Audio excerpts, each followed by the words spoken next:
Well, there are a lot of supply and demand issues when we're talking about food, and there's no question that there are issues on both sides.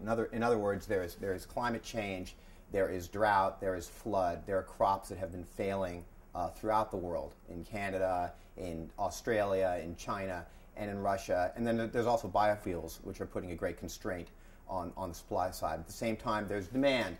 Right? We have an increased demand from growing populations, really middle-class populations in Asia, in Southeast Asia, and in India to become more middle class and to have a middle class diet, because really the two factors that define middle class in the world are car ownership and meat eating.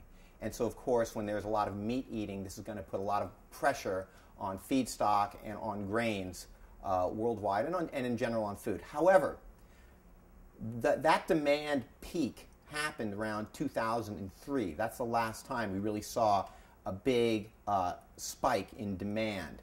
Okay?